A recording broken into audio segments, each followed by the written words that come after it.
يا شباب اندونيسيا وماليزيا اصحوا من النوم، نستنى جيش التحرير من عندكم، نستنى جيش.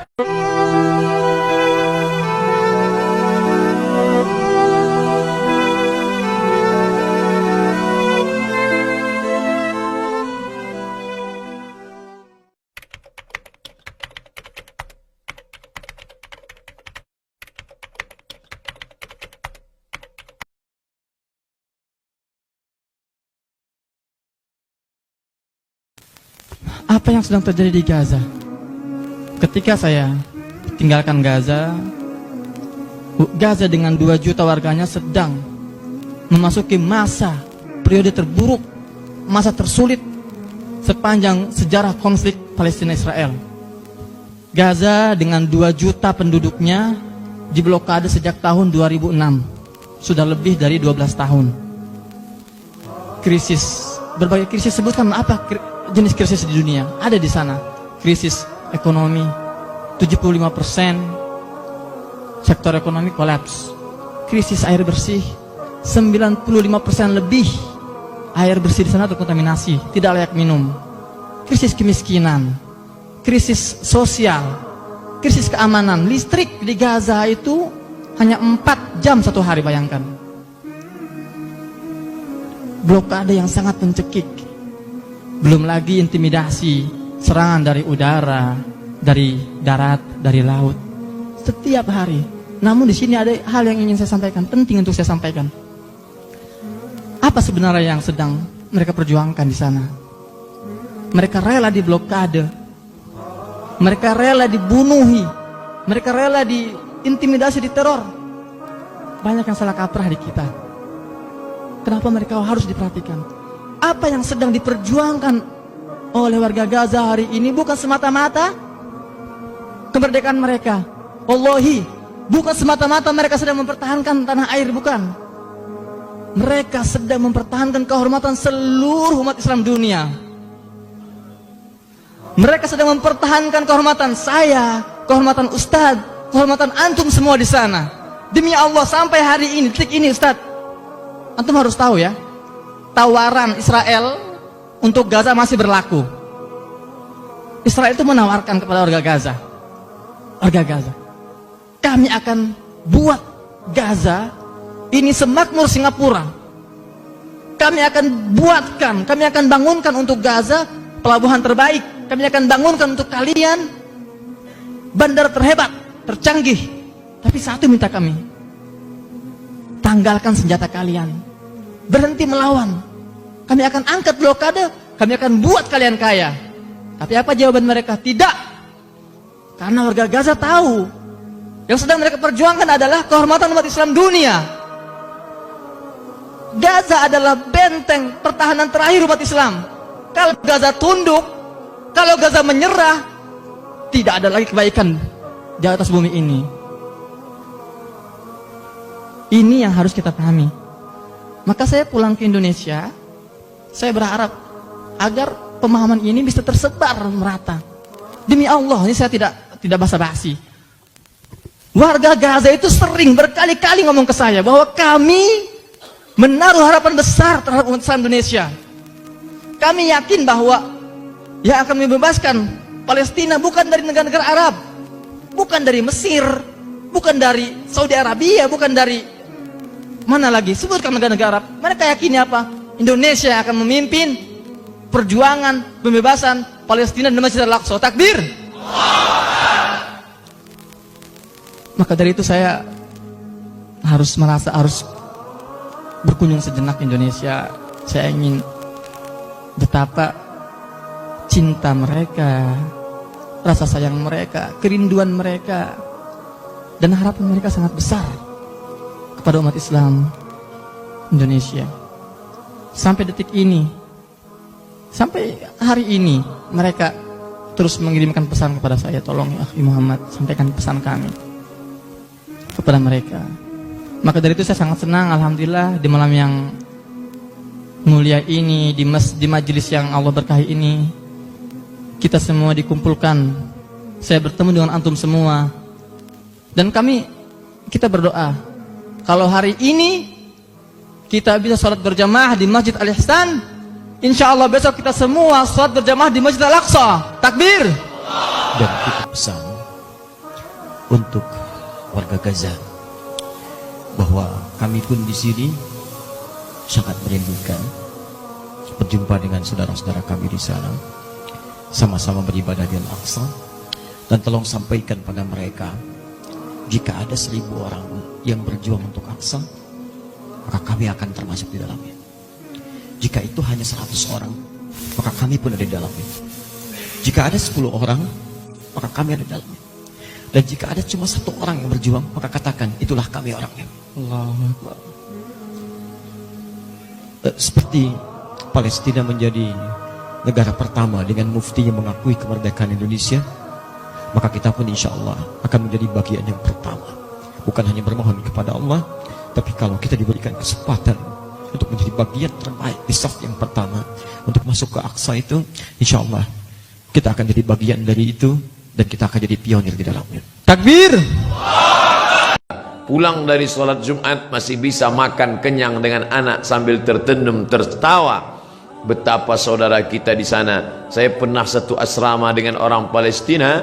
Saya tanya langsung, bagaimana keadaan keluargamu di sana? Apa kata dia? Satu asrama dengan saya ketika sama-sama kuliah, Abdus Somad.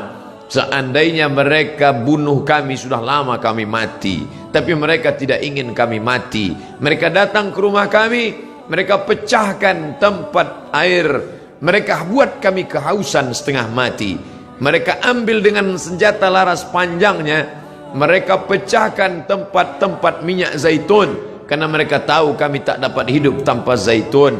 Mereka hancurkan sawah, mereka hancurkan sawah gandum, makanan pokok kami. Mereka ingin membuat kami setengah mati, tapi kami tak akan meninggalkan negeri ini sampai satu saja, Ishkariman, hidup mulia, Palestina merdeka, au mut syahidan, atau mati sebagai orang yang syahid. Maka ada sesuatu yang mengerikan tapi sekaligus membanggakan.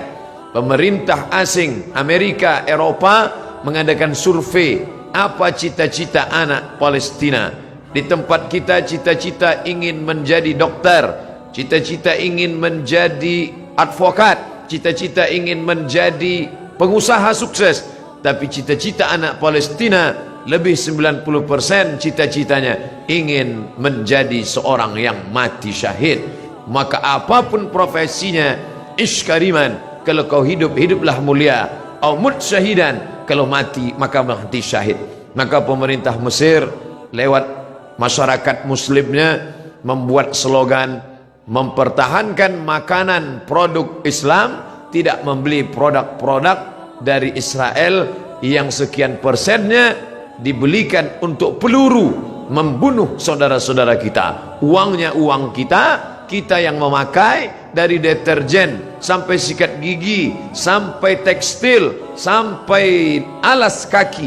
Produk Amerika dan Eropa bekerja sama dengan lembaga Israel untuk membantai saudara-saudara kita. Alhamdulillah, di negeri yang kita cintai, Republik Indonesia, kita digalakkan untuk memakai produk sendiri, negeri asli sendiri, tidak ada kaitan dengan impor dan Israel. Maka kembalilah kepada produk-produk kita, karena sedikit banyak kita sudah menyumbang membeli peluru untuk menyobek jantung saudara kita. Ini bukan masalah nasionalisme. Orang yang berkata tidak ada hubungan kita dengan Palestina, itu murni hubungan konflik antara Palestina dengan Israel, maka dia tidak mengerti ajaran Islam. Kita baca Al-Quran, Subhanalladzi asra bi'abdihi laylan minal masjidil haram ilal masjidil aqsa. Kalau orang mengatakan itu Palestina tidak ada hubungan agama, maka Masjidil Aqsa terletak di Palestina. Kita beriman kepada Isa alaihissalam bukan sebagai anak Tuhan, tapi sebagai Rasul utusan Allah. Isa lahir di Palestina, besar di Palestina, diangkat dari Palestina. Kita beriman kepada Musa alaihissalam, ditulis namanya dalam Al-Quran. Musa lahir di Mesir dan berhijrah ke Palestina. Namanya 4 kali kita sebut. Kama sallaita ala Ibrahim wa ala ali Ibrahim, kama barakta ala Ibrahim wa ala ali Ibrahim. Ibrahim lahir dan besar di Babilonia, Irak, tapi kemudian dia hijrah ke Palestina. Nabi Ishak di Palestina, Nabi Ismail di Palestina, hijrah ke Makkah Al-Mukarramah.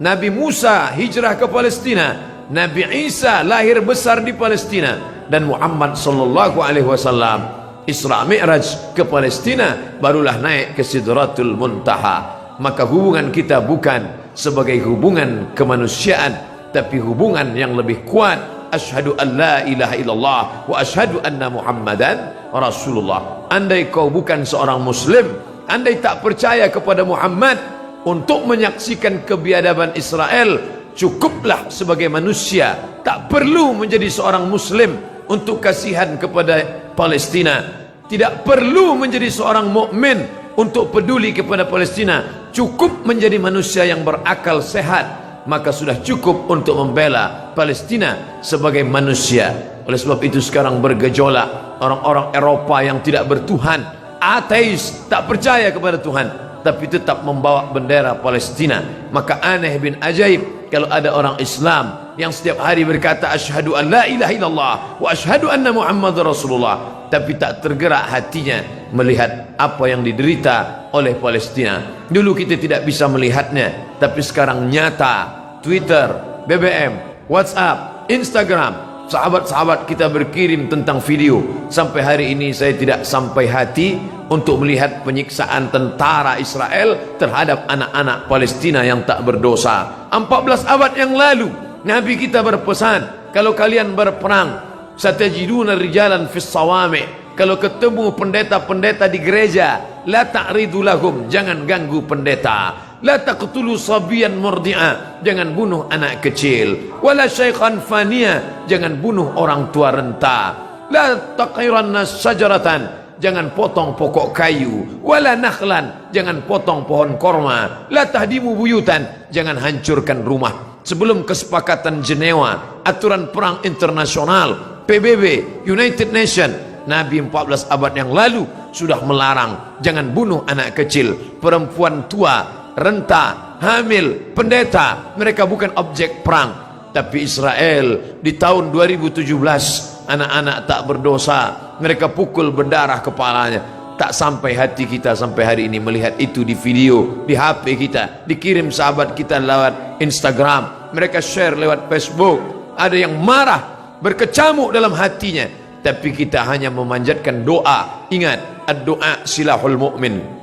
Anak-anak kita dudukkan sejenak, perhatikan. Mungkin kita perlihatkan di slide TV kita, kita perlihatkan, oh anakku kau sekarang senang, bisa indah makan, jalan-jalan ke mall, bisa menikmati indahnya udara segar. Tapi coba kau lihat saudaramu di Palestina, cara mendidik anak-anak kita bukan sekedar bercerita, tapi melihat gambar yang bisa mencerita beribu kata. Maka pikiran-pikiran negatifnya insya Allah akan hilang.